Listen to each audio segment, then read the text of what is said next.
Parmi les cancers dont je vous parlais, des cancers qui sont non génitaux en tout cas, il peut y avoir aussi les cancers thoraciques et particulièrement le cancer du poumon. Le cancer du poumon en lui-même, qu'il soit sous chimiothérapie ou qu'il y ait eu une chirurgie, ne va pas entraîner de séquelles directes sur la sexualité, mais c'est l'atteinte du souffle en fait qui va poser le plus de problèmes. En effet, lorsque le souffle est coupé dans la sexualité en mouvement, il est évidemment plus difficile de pouvoir retrouver une sexualité convenable si on est fatigué dès le milieu ou dès le cours du rapport sexuel.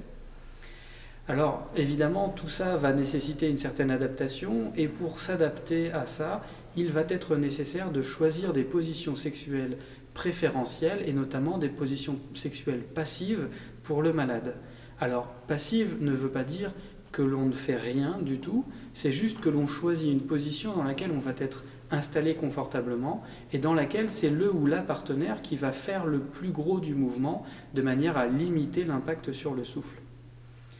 L'érotisme global, lui, peut ne pas changer, il y a juste une gamme, entre guillemets, de positions nouvelles à adapter. On peut avoir quasiment les mêmes positions qu'habituellement, sauf que lorsque l'on est en position dominante et que l'on fait le plus gros mouvement, il peut être nécessaire de ralentir ce mouvement et de permettre au ou à la partenaire de faire, elle, à son tour, un mouvement plus ample pour compenser le moindre mouvement du malade.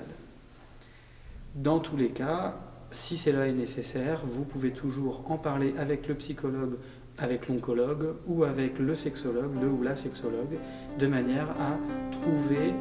les solutions adaptées à vos besoins.